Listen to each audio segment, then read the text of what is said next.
Bienvenidos. Hoy les hablaré sobre los exámenes genéticos preimplantacionales. Mi nombre es Natalia Posada y soy médica ginecólogo, especialista en reproducción asistida en INSER Medellín. Como el nombre lo indica, estamos refiriéndonos al análisis de productos que aún no se han implantado en el útero de la mujer. Así que nos podemos referir a huevos fecundados, a embriones ya sea en día 3 o embriones en estadio de blastocisto. En el caso de los ovocitos o huevos fecundados, lo que realmente podemos estudiar son los cuerpos polares que se producen en la meiosis y que van a mostrar de una manera recíproca cuál es el estado con respecto al número de cromosomas del huevo. En el caso de los embriones, sí podemos hacer una evaluación directa de las células del embrión. En el caso de los embriones en clivaje, usualmente se extraen dos células o una célula porque debido a que estos embriones solamente tienen de 6 a 8 células, extraer más representaría extraer más del 25% del embrión y se pudiera afectar de esa manera la implantación embrionaria. En el caso de los embriones en estadio de blastocisto, que se observan después de unos 5, 6 o 7 días en cultivo a nivel del laboratorio, se pueden extraer un poco más de células, entre unas 5 y 10 células, que en todo caso van a representar un máximo del 10% de las células del trofoectodermo, que son las células externas que finalmente van a formar la placenta y que se ha visto no afectan la implantación embrionaria. Y la importancia del examen genético preimplantacional es justamente evitar transferir en tratamientos de reproducción asistida embriones que puedan tener errores o ser cromosómicamente anormales para así aumentar la posibilidad de éxito de los tratamientos, ya que su transferencia puede llevar a que no se dé la implantación, o sea, a que no se produzca el embarazo, a que se produzca un aborto temprano o a que nazcan bebés con algún síndrome congénito. Y la causa por la cual es frecuente tener embriones con trastornos cromosómicos es debido básicamente a la alta cantidad de errores que se producen durante la segregación de los cromosomas o de las cromátidas durante la meiosis, especialmente durante la meiosis 1. Se piensa que aún en el pico máximo de fertilidad de la mujer que se da entre los 20 y los 32 años, el 20%, uno de cada 5 huevitos, puede estar afectado por un error de este tipo cromosómico. Hace más o menos unos 30 años se empezó a explorar la posibilidad de estudiar tanto los embriones como los ovocitos, inicialmente por técnicas moleculares como el PCR y después el FISH o la hibridación in situ fluorescente, inicialmente para estudiar si eran embriones de sexo femenino o de sexo masculino en el caso de madres que eran portadoras de enfermedades ligadas al cromosoma X. Esto luego se extendió a algunos autosomas como el 13, el 18 y el 21, que como sabemos son causa frecuente de síndromes en recién nacidos, y aún se llegó a lograr hacer FISH hasta en 12 cromosomas, pero nunca en la totalidad de los 24 cromosomas.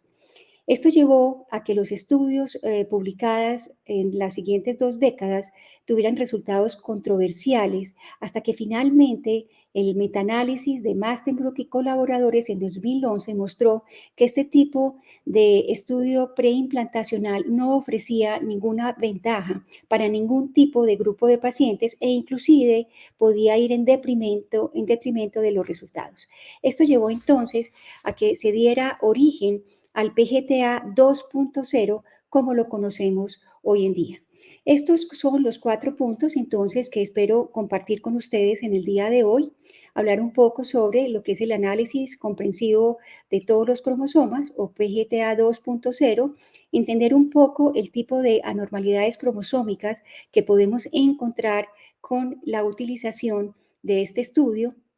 ver realmente cuál es la aplicabilidad clínica del análisis cromosómico de los embriones y finalmente hablarles un poco sobre una nueva tecnología conocida como PGTA no invasivo. Entonces, el PGTA hoy en día permite estudiar los 24 cromosomas que tiene una célula. Sin embargo, debido a que una célula contiene relativamente muy poca cantidad de ADN, es necesario un paso que no se hacía antes y es la amplificación de este ADN para poderle dar cobertura de esta manera a los 24 cromosomas. Una vez se da la amplificación, usualmente por una tecnología que se llama amplificación genómica amplia o WGA, Wide Genome Amplification, entonces se hace el análisis molecular del ADN. Más o menos en una secuencia cronológica, lo primero que se utilizó fue la hibridación genómica comparativa, por sus siglas en inglés, CGH. Posteriormente, esta misma tecnología se utilizó con la ayuda de arrays, de una manera casi simultánea con los arrays de los polimorfismos de nucleótido único, conocidos como SNPs, y más recientemente se utiliza una tecnología que se conoce como secuenciación de generación próxima o NGS por sus siglas en inglés, Next Generation Sequencing, que definitivamente tiene una resolución superior y es mucho más dinámica, permite ver cosas diferentes a lo que se podía ver con los arrays de CGH. Una vez entonces se tiene este análisis molecular, a través de análisis bioinformático se produce un perfil de cariotipo de los 24 cromosomas de la paciente con una profundidad no muy alta, pero sí con una suficiente alcance para tener una muy buena idea del estado de los 24 cromosomas que se alinea con un cariotipo o un genoma humano de referencia se va agrupando dentro de cajoncitos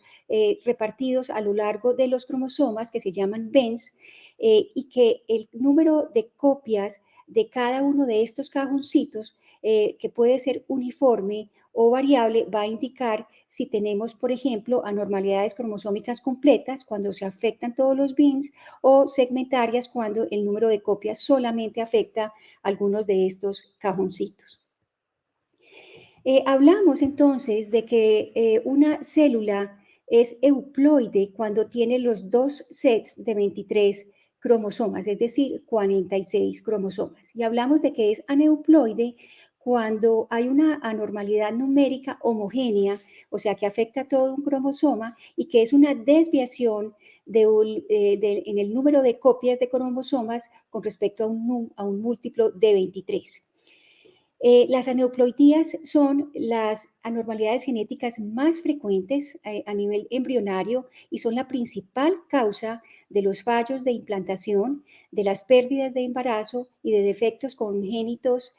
al nacimiento. Pueden afectar en un embrión una célula o, perdón, un cromosoma o varios cromosomas a la vez. En este caso se llaman aneuploidías complejas y se categorizan de acuerdo a la cantidad de afectaciones en el número de los cromosomas. Así, por ejemplo, si falta un par completo de cromosomas, es decir, dos cromosomas, hablamos de que hay una nulisomía para ese cromosoma y ese embrión en ese caso, esa célula en ese caso va a tener 44 cromosomas o 2N-2 en vez de 46. Cuando falta un solo cromosoma del par, se habla de que hablamos de una monosomía o 45 en número, de las cuales tal vez la más conocida es la monosomía del cromosoma X o síndrome de Turner. Y cuando, por el contrario, hay más de 46 cromosomas, porque hay un exceso de uno o dos cromosomas, hablamos de polisomías, específicamente trisomías o tetrasomías cuando son 2n+1 o 2n+2. En general, aproximadamente la mitad de los embriones que se generan en reproducción asistida tienen una aneuploidía, es decir, uno de cada dos. Nuevamente, esta es la importancia de realizar PGTA. Y más interesante es que estas aneuploidías aumentan en relación a la edad materna. Entonces, en una mujer, por ejemplo, en el pico de fertilidad, por decir entre los 22 a 28 o 22 a 32 años, más o menos uno de cada 4 embriones va a tener una aneuploidía. Esto casi que se duplica a un 40% en una mujer de 35 años, afecta el 60% de los embriones de una mujer que tiene 40 años y prácticamente 9 de cada 10 embriones de una mujer de 45 años, y esta es la razón tal vez más que mejor explica la infertilidad creciente en la medida que aumenta la edad materna. Además de esta asociación con la edad materna, parece ser que factores ambientales pueden incrementar o disminuir la aneuploidía embrionaria, como son, por ejemplo, condiciones de vida, la obesidad, el cigarrillo, la exposición a la radiación. Parece que el uso de anticonceptivos orales la puede disminuir, y el cultivo embrionario in vitro y todos los procesos relacionados con la fertilización in vitro parece que pudieran aumentar un poco la aneuploidía embrionaria con respecto a la concepción natural. Afecta principalmente a los cromosomas más pequeños y es así como tal vez donde más se observa es en el cromosoma, las aneuploidías son en los cromosomas 15, 16, 21 y 22, que son los más pequeños, y se observa con menor frecuencia en los cromosomas grandes, como son los autosomas 1 al 6, habiendo monosomías y trisomías por igual, excepto en el cromosoma 9, que se observan más trisomías. En general, todas las monosomías, es decir, la falta de un cromosoma a nivel de los autosomas, que son del cromosoma 1 al 22, y la mayoría de las trisomías de los autosomas son letales a nivel embrionario, excepto la trisomía del cromosoma 13, 18 y 21, que pueden generar síndromes congénitos que todos hemos escuchado, como son el síndrome de Patau, el síndrome de Edwards y el síndrome de Down, respectivamente. De ahí la importancia de siempre al menos incluir estos 3 cromosomas en los análisis embrionarios, o que inclusive se hacen a la semana 10 de embarazo en el ADN circulante en la sangre materna. Las aneuploidías en los cromosomas sexuales, que son el cromosoma 23 y 24 o el X y Y, tienen implicaciones clínicas variables dependiendo del número de copias y del cromosoma afectado. Definitivamente, un embrión tiene que tener un cromosoma X para ser viable. Por ejemplo, en el caso de las trisomías 47XXX o 47XYY, se producen hombres y mujeres con fenotipos normales respectivamente. En la monosomía X0, como ya vimos, se produce el síndrome de Turner, y en la trisomía XXY se produce el síndrome de Klinefelter. Cuando se tiene un set completo extra de cromosomas, o por el contrario, cuando falta un set completo de cromosomas, que se llama haploidía o poliploidía, no polisomía, sino poliploidía, entonces tenemos circunstancias que son incompatibles con la vida y que por definición pues no se cobijan tampoco dentro de las aneuploidías, porque son múltiples completos de 23. La segunda anormalidad cromosómica son los mosaicismos, y se refiere a la presencia de células dentro de un embrión que tienen diferente constitución cromosómica. Es decir, dentro de un mismo embrión pueden haber células que son euploides y otras aneuploides. A diferencia de las aneuploidías, los mosaicismos de los cromosomas se generan durante la mitosis, es decir, son postcigóticos, una vez se ha dado la fertilización del huevo, y se da también por problemas en la segregación de las cromátides hermanas, ya sea por un evento que se llama de no disyunción, en cuyo caso todas las hijas, productos de esa célula en particular, van a estar afectadas. Algunas van a ser monosómicas, van a tener uno menos y otras van a tener uno más de esos cromosomas, o sea, monosómicas y trisómicas, o cuando se debe a un rezago en la separación de las cromátides, nuevamente todas las hijas producto de esa célula van a estar, la mitad afectada, la mitad van a ser diploides y la mitad monosómica. A diferencia de las aneuploidías, los mosaicismos no se relacionan con la edad materna, pero sí parece ser que diferentes clínicas reportan diferentes grados de mosaicismo, por lo que se cree que también factores técnicos y biológicos dentro del laboratorio pueden incrementar la incidencia del mosaicismo, que se cree afecta más o menos del 4 al 22% de los blastocistos, dependiendo de los laboratorios que han reportado sus resultados, es decir, en unos es muy baja la afectación, en otros hasta uno de cada 4 blastocistos puede tener mosaicismo, y es una situación que disminuye que es aún más alta en los embriones en estadio de clivaje y que sigue disminuyendo a lo largo del progreso de la gestación. Solamente se encuentra en el 2% de las muestras de vellosidades coriales que representan la placenta y afecta a menos del 0,2% de los nacidos vivos. Esto parece indicar entonces que los embriones que son mosaicos, pues de pronto tienen una probabilidad más alta de no progresar, o que las células que son aneuploides dentro de un embrión mosaico tienen una menor probabilidad de multiplicarse, lo que va haciendo que vayan predominando la euploidía dentro del embrión y que finalmente de esta no sea evidente en la medida que progresa la gestación.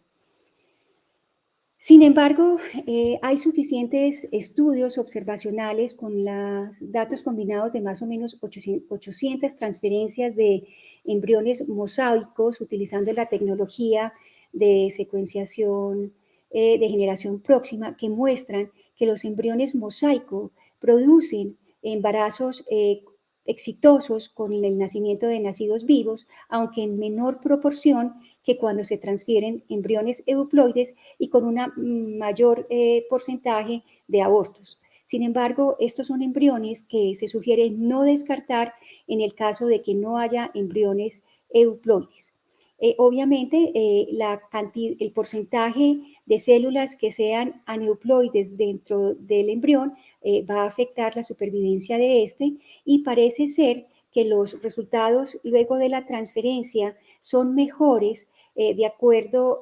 no solamente al nivel de mosaicismo. Es preferible transferir embriones que tengan menos de un 50% de mosaicismo con respecto a embriones que tienen un mosaicismo más alto. Esto quiere decir que si de un blastocisto extraemos 10 células y 4 son aneuploides y 6 son normales, pues tendríamos un mosaicismo del 40%. Y del tipo de mosaicismo. Es mejor mosaicismos que afectan solamente una parte de un cromosoma y no la totalidad de un cromosoma, y obviamente el peor pronóstico se da en las células que tienen mosaicismos complejos o que afectan varios cromosomas al tiempo. En todo caso, si se va a hacer la transferencia de un embrión mosaico, es muy importante que la paciente tenga una consejería amplia y en la cual se hace énfasis sobre la necesidad de hacer una amniocentesis o un test ya durante el embarazo, alrededor de la semana 15 o 20, para confirmar de que estamos teniendo un embrión, digamos, sano o con un mosaicismo mínimo que no afecte su desarrollo futuro y su salud al nacer. El tercer tipo de anormalidades son las anormalidades segmentarias, que se refiere a que una porción de un cromosoma presenta una ganancia o una pérdida. Y estas, a diferencia de las dos anteriores, no se dan durante la mitosis ni durante la meiosis, sino que se dan por quiebres a nivel de los cromosomas que se corrigen de una manera defectuosa. Más o menos una tercera parte, se presentan en el embrión presigótico y la mayoría se presenta a nivel eh,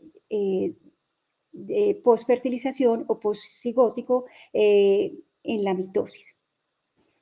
En todo caso, no son por defectos en la segregación de los cromosomas, corrijo. Estas anormalidades segmentarias son también relativamente frecuentes y también de una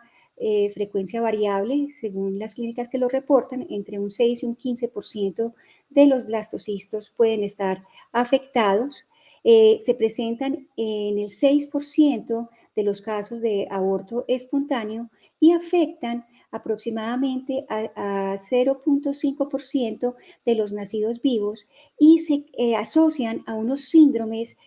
característicos como son el cri du chat o el síndrome del maullido de gato, que se debe a una lesión terminal del brazo corto del cromosoma 5, o a otra que también es bastante conocida, como es la enfermedad de Charcot-Marie-Tooth tipo 1A, donde lo que existe es una duplicación en el brazo corto del cromosoma 12. La pregunta entonces es si estos embriones se deben de considerar para transferencia. No existe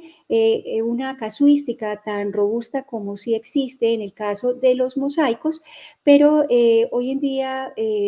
se sugiere no descartarlos y quizás hacer una segunda biopsia de trofoectodermo puede facilitar una decisión, ya que en la mitad de las anormalidades segmentarias se observa que estas no se encuentran cuando se hace una segunda biopsia de trofectodermo ni cuando se desagrega la totalidad del embrión,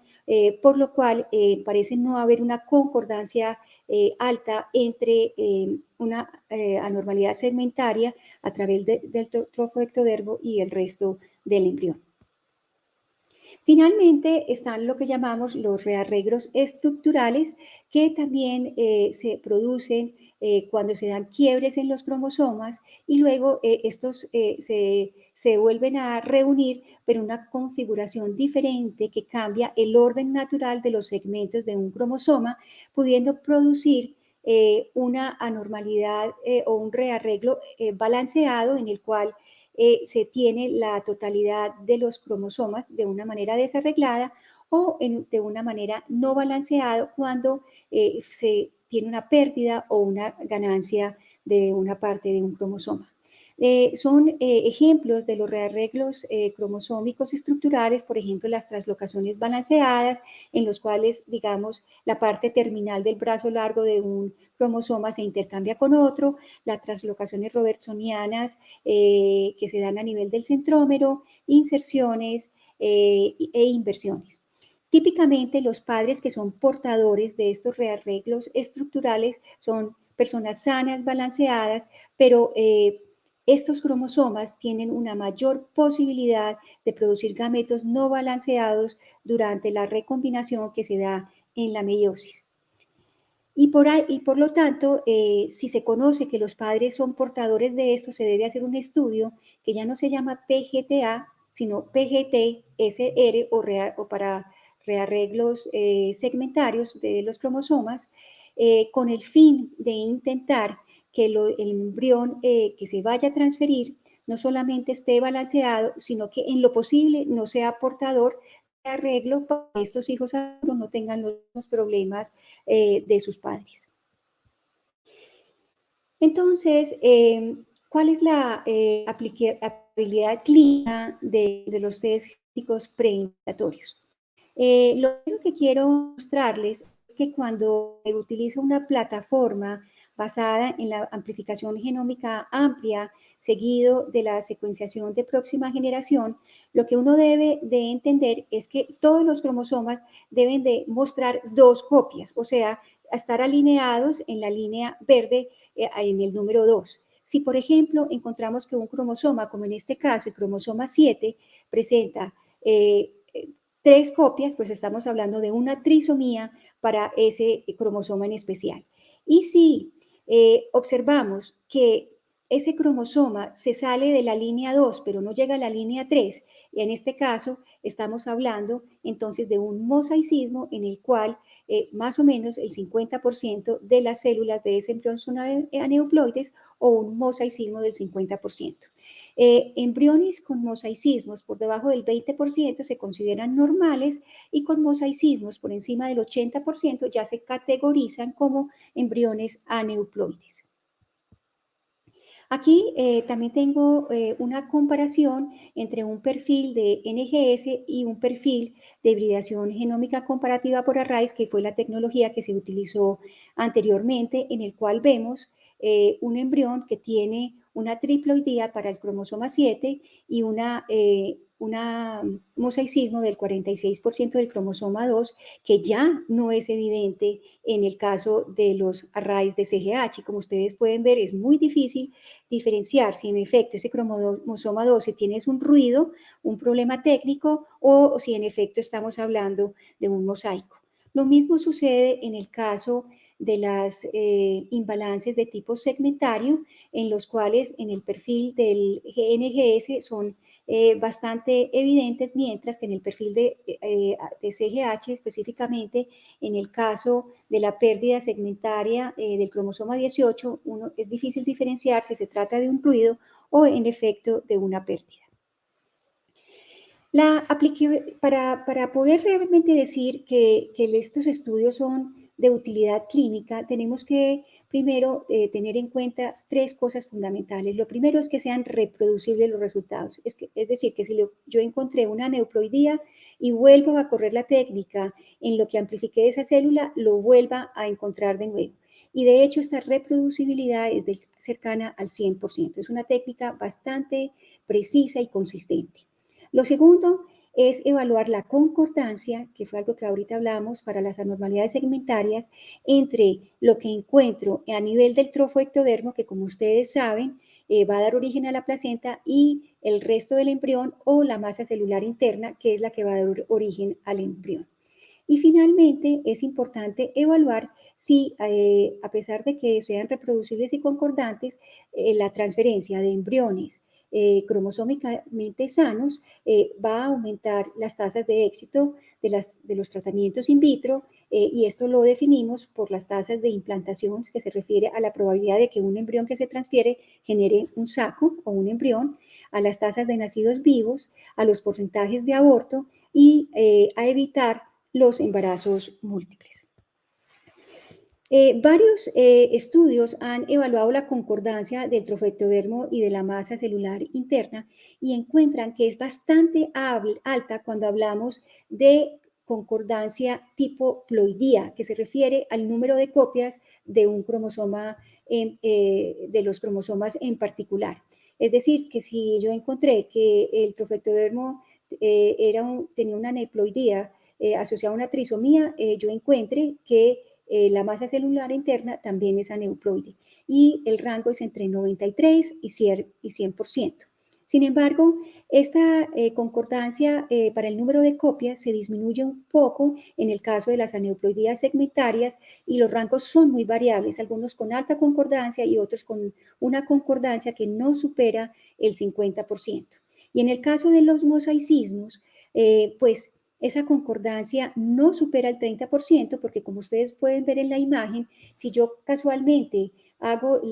extraigo 5 células del trofoectodermo y doy en las que son euploides, pues no voy a darme cuenta que en realidad este es un embrión que tiene mosaicismos repartidos, ya sea en la masa celular o en diferentes partes del trofoectodermo. Y cuando hablamos de la concordancia de cariotipo, es decir, que si la trisomía era del 21, en efecto la trisomía que estoy encontrando en la masa celular interna sea específicamente del cromosoma 21, esta concordancia sigue siendo aceptable en el caso de aneuploidías de un cromosoma completo, siendo de un 89 a un 97%, y ya no supera el 50% en el caso de aneuploidías segmentarias y sigue siendo cercana a un 30% en el caso de los mosaicismos.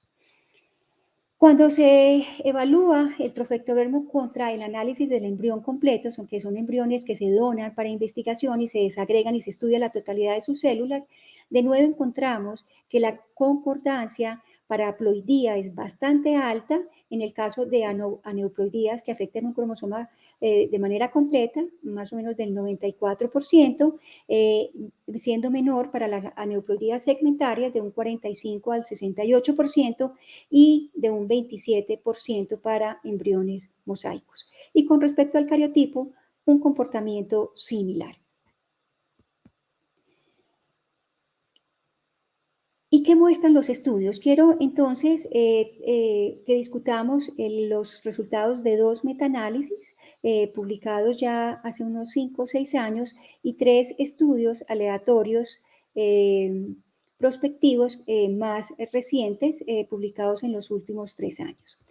Este primer metaanálisis de Dadu y colaboradores incluyó 3 estudios aleatorios, el estudio de Young de 2012, Forman 2013 y Scott de 2013, con un total de 659 embriones biopsiados en día 5 o 6 y que son estudios bastante similares. Y 8 estudios observacionales de cohorte que incluyó una gran cantidad de embriones, cerca de 3.000, pero los cuales fueron estudiados de diferentes maneras. A algunos se les realizó biopsia de cuerpos polares, otros fueron biopsiados en día 3, otros en día 5 y se utilizaron diferentes técnicas moleculares. Sin embargo, observamos cómo el metaanálisis de los estudios, de los 3 estudios RCT, muestra un incremento significativo tanto de la tasa de implantación clínica como de la tasa de implantación sostenida, es decir, que superan las 20 semanas y que por tratarse de la transferencia selectiva de un embrión, en algunos pasos, pues se equivale a la tasa de implantación o a la tasa de embarazo, con un riesgo relativo de más o menos un 30% en ambos casos, es decir, un incremento del 30% en la tasa de embarazo con una heterogeneidad del 0%. En el caso de los metaanálisis de los estudios observacionales, para la tasa de implantación clínica se incluyeron 7 estudios que mostraron un incremento del 78% en la tasa de implantación, pero con alta heterogeneidad, y del 75% para la tasa de implantación sostenida, de nuevo con alta heterogeneidad, pero que estuvieron siempre a favor del incremento en las tasas de implantación cuando se transferían embriones euploides. El metaanálisis de Chen y colaboradores, también publicado en el mismo año, incluyó un RCT adicional de Schoolcraft, que fue publicado en el 2012, y 7 estudios observacionales con 1923 ciclos, que de nuevo, en el caso de los estudios observacionales, fueron bastante heterogéneos. Con respecto a las tasas de implantación, los RCT mostraron que la transferencia de embriones euploides aumentaba en un 32%, la tasa de implantación y los estudios observacionales en un 74%, resultados muy, muy similares al metaanálisis de Dadu, con alta heterogeneidad de nuevo en los estudios observacionales. Y para la rata de nacidos vivos, nuevamente un solo RCT mostró un incremento del 26%, que fue significativo, mientras que 3 estudios observacionales mostraron un incremento en la tasa de nacido vivo también de un 35%, pero con alta heterogeneidad y que no fue significativo. Lo que sí es muy importante es entender que la transferencia de embriones euploides disminuye la tasa de embarazos múltiples, que quizás es el mayor problema que tenemos hoy en la reproducción asistida, debido a que los embarazos múltiples se asocian a prematurez y a riesgos muy grandes para los recién nacidos, con grandes costos para el sistema de salud. Un solo RCT evaluó la multiplicidad con una disminución del 98% en ese riesgo, y 2 estudios observacionales encontraron una disminución del 81% con cero heterogeneidad. Con respecto a la tasa de embarazo múltiple, esta va a depender obviamente del número de embriones que se transfieran. Si nosotros somos muy selectivos y transferimos un solo embrión euploide, pues esta va a ser siempre significativamente menor que cuando se transfieren 12 embriones no euploides. En estos 12 RST, la disminución fue de un 47%, sin embargo, no fue significativo. Y para 5 estudios observacionales, la disminución fue de un 69%, que sí fue clínicamente significativo, con cero heterogeneidad. ¿Y qué tenemos de estudios más recientes? El primero de ellos que quiero comentarles es el estudio de la doctora Rubio, publicado en el 2017, que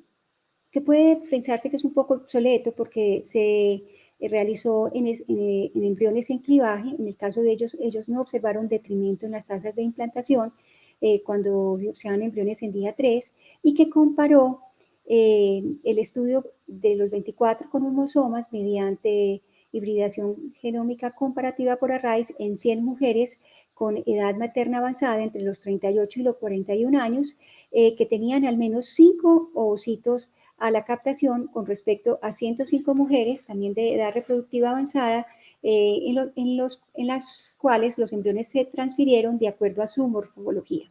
Y lo que se observa es que el grupo de PGTA tuvo mejores resultados con una disminución en la tasa de aborto de un 2.7 versus un 39%, que fue significativo, con un incremento en la tasa de nacido vivo por transferencia embrionaria, no por paciente, sino por transferencia embrionaria en fresco de un 53 versus un 24%, que nuevamente fue significativo. Sin embargo, cuando las pacientes se evaluaban por intención de tratar, es decir, desde el momento que se hacía la aleatorización, una vez se les observaba que tenían 5 huevos disponibles y se incluían en el estudio, no se encontró diferencia en la tasa de nacido vivo a 6 meses en los grupos de estudio, que fue del 26%, versus el grupo control, que fue del 16%. El grupo de estudio sí tuvo menos porcentaje de transferencias y también necesitó menos transferencias para lograr ese embarazo, 1.8 transferencias con respecto a casi 4 en el grupo control, con un tiempo para el embarazo que fue la mitad de lo que tomaron las pacientes en las cuales se transfirieron embriones no estudiados, y esto hay que tenerlo en cuenta cuando hablamos quizás de costos afectivos y de costos económicos. Hay dos estudios que multinacionales, multicéntricos, que quisieron contestar grandes preguntas. El primero de ellos es el estudio STAR, que se publicó en el 2019 y que quiso evaluar si la utilización sistemática del PGTA por secuenciación de próxima generación aumentaba la tasa de embarazo en curso y de nacido vivo cuando se hacía la transferencia selectiva de un blastocisto vitrificado comparado con selección morfológica en pacientes de buen pronóstico, entre 25 y 40 años, en las cuales el único criterio de inclusión era que tuvieran al menos 2 blastocistos para ser ya sea transferidos en fresco o en diferido, sin estudio o de luego del PGTA. Se incluyeron un total de 661 mujeres, participaron 32 clínicas y sorpresivamente, o ni tan sorpresiva porque estamos hablando de pacientes de buen pronóstico, no se observó una diferencia en la tasa de embarazo por transferencia del 50 versus el 46%, ni por intención de tratamiento luego de la randomización en la etapa de blastocisto, que fue de 41.8 versus 43.5 entre el grupo de estudio y el grupo control. Sin embargo, cuando se hizo un estudio posterior, se encontró que en el grupo entre 35 y 40 años, el PGTA sí mejoraba las tasas de embarazo por transferencia, que fue de un 51 versus un 37%, pero no por intención de tratar. Vale la pena mencionar que 12% de las pacientes del grupo de estudio no tuvieron transferencia porque no tuvieron embriones euploides, pero en el 60% de los casos había embriones mosaicos que se pudieron haber transferido y que quizás hubieran dado un resultado diferente a este RCT. El segundo estudio multinacional fue auspiciado por la ESRE y lo que quería ver era si el análisis sistemático por microarrays de los ovocitos para solamente inyectar ovocitos euploides afectaba la probabilidad de embarazo por nacido, la probabilidad de nacido vivo en mujeres con edad materna avanzada por intención de tratar con respecto a simplemente la transferencia de embriones morfológicamente adecuados.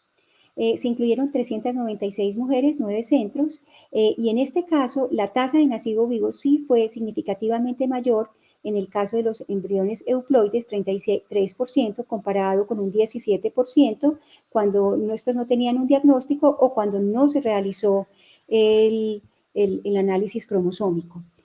con un incremento en la tasa de embarazo del 83%. Sin embargo, por intención de tratar, nuevamente vemos que no hay diferencia en las mujeres que finalmente alcanzaron un embarazo un año después, que siendo del 24% en ambos grupos. Lo que sí se observó es que las pacientes que tenían análisis cromosómico necesitaron menos transferencias de una manera significativa y tuvieron significativamente menos pérdidas con respecto al grupo control, que fue de un 7 versus un 40%.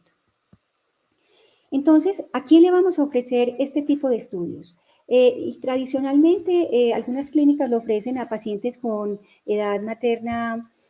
avanzada, a pacientes que han tenido pérdida recurrente del embarazo, a parejas en las cuales ha habido fallos repetidos de la implantación luego de unos 3 tratamientos de fertilización in vitro, o a parejas que tienen un factor masculino severo. Y otras clínicas simplemente lo hacen de manera sistemática a todos sus embriones. Y en estos casos quizás nos puedan ayudar estudios de costo-efectividad en los cuales se analice la probabilidad de embarazo con respecto no solamente al costo económico del PGTA asociado al procedimiento de biopsia que requiere láseres costosos, personal muy entrenado, al costo del análisis molecular, de la consejería genética, sino a los riesgos asociados a un proceso invasivo que puede a veces tener resultados inciertos como son los mosaicos o las anormalidades segmentarias. Voy a simplemente a comentarle dos estudios de costo-efectividad que se calcularon de acuerdo a la edad de las pacientes y al número de embriones en estadio de blastocisto disponibles para ser evaluados. Entonces, tenemos en el lado izquierdo la estrategia convencional y es que todos los blastocistos resultantes de un ciclo de fertilización in vitro son utilizados, el primero de ellos en una transferencia en fresco y los demás se criopreservan y se van transfiriendo y descongelando pues, y transfiriendo en la medida que se necesitan en caso de no embarazo. La segunda estrategia en la mano derecha es el estudio genético de todos los embriones, su congelación total, descarte de los embriones que son aneuploides y luego la transferencia selectiva de un embrión euploide hasta gastar los que se tienen o hasta alcanzar el embarazo. El primer estudio de costo-efectividad publicado recientemente por Somigliana en Italia muestra que para los costos regionales de ellos, suponiendo un costo de transferencia de $2.500,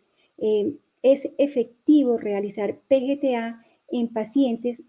con 36 años o más o pacientes de 35 años que tengan al menos 3 blastocistos. Pero si el costo de esa transferencia se redujera a la mitad, por ejemplo, que fuera $1.500, un poco más parecido a lo que puede valer en Latinoamérica, entonces ya es costo efectivo hacer PGTA en mujeres mayores de 38 años que tengan al menos 4 embriones o de 39 que tengan 3 embriones o de 40 años que tengan 2 embriones o de 42 años aunque tengan un solo embrión. Este es otro estudio muy similar en su concepción, publicado un año antes, que utilizó no solamente un análisis teórico, sino que de hecho utilizó una mezcla de datos clínicos actuales de 9.000 pacientes sometidas a fertilización in vitro en 74 clínicas con una edad promedio de 36 años, en las cuales estudió un promedio de 4 embriones. Encontró que a pesar de que finalmente la tasa de embarazo acumulada era la misma una vez se gastaban los 2 embriones en cualquiera de las 2 estrategias, era costo efectivo utilizar el PGTA cuando se contaba con 2 o más embriones independiente de la edad de la mujer. Esto siendo más evidente cuando se estudiaban entre 2 y 7 embriones con un ahorro que oscilaba entre $1.000 a $2.500. Termino entonces mi charla hablándoles un poco sobre el PGTA no invasivo, que creo que algunos de ustedes ya lo han escuchado, que ha generado gran interés porque se evita la biopsia embrionaria, se evita tener que tener un equipo tan costoso como un láser, se evita tener personal entrenado en esta tecnología y además se disminuye el riesgo para el embrión. Se habla de mínimamente invasivo cuando se extrae el ADN embrionario del líquido que se encuentra dentro del blastocisto y se habla de literalmente no invasivo cuando este estudio se hace en la gota de medio de cultivo en la cual se cultivó el blastocisto. Y este es el que realmente nos interesa, el realmente no invasivo, que es el que sería aplicable de una manera más masiva a través de los centros de reproducción. Y que idealmente, en el cual idealmente los embriones se deben de cultivar de manera independiente a partir del día 3 o 4 por un mínimo de 48 horas sin ningún tipo de manipulación. Entre más larga el cultivo, mayor cantidad de ADN se encontrará en las cotas. Es importante tener en cuenta que esta técnica es muy susceptible de contaminación, especialmente por ADN materno o de quien realiza la biopsia. Esta técnica es relativamente reciente, fue validada en el 2016, pero tal vez el estudio que más interés ha suscitado es el estudio de la doctora Rubio, publicado en el 2017. Es un estudio piloto prospectivo colaborativo entre Igenomics y Genera, en el cual se estudiaron 115 muestras de embriones cultivados en goticas de 10 microlitros que se cultivaron de manera independiente a partir del día 4 hasta el día 5, 6 o 7 durante 24, 48 o 72 horas con una amplificación promedio del 95% y con una concordancia de ploidía con respecto al trofectodermo del 79% y de cariotipo del 64%. Sin embargo, cuando dejaban en cultivo los embriones siquiera 48 horas o hasta el día 6, esa concordancia de ploidía aumentaba un 84% y la de cariotipo a un 72% y la amplificación era del 100%. Además, las tasas de implantación mejoraban cuando había concordancia entre la ploidía de la gota de cultivo y el trofectodermo, independiente de que el trofectodermo estuviera sano. Vale simplemente recordar que no es una técnica adecuada para evaluar mosaicismo por la misma cantidad de células, que en este caso es imposible saber qué tanto a proporciones de un embrión aneuploide o de un embrión euploide. Concluyo entonces esta charla por hacer énfasis en que el PGTA es una tecnología que está en expansión y en constante evolución, que se está transformando cada vez más hacia tecnologías más robustas, pero tal vez más simples, con gran interés en evitar procesos que sean de tipo invasivos, que hoy en día no es simplemente la categorización de un embrión entre normal o anormal o euploide y aneuploide, sino que hay que tener en cuenta subcategorías como son el mosaicismo y las anormalidades segmentarias, porque quizás estos embriones tengan potencial de implantación en el caso de los segmentarios y absolutamente en el caso de los embriones mosaicos. que es una tecnología que nunca evaluará la totalidad del embrión porque implicaría pues, destruir el embrión, pero que sí nos puede ser de utilidad, como lo vimos anteriormente, en algunos casos en los cuales se quiere hacer transferencia selectiva de un embrión de acuerdo a la edad de la paciente y el número de embriones con los que se cuenta en estadio de blastocisto, y que evaluaremos a futuro cuál va a ser el transcurrir del PGTA no invasivo. Quiero darles las gracias por acompañarme y espero que esta información sea práctica y de utilidad en el tratamiento de sus pacientes. Muchas gracias.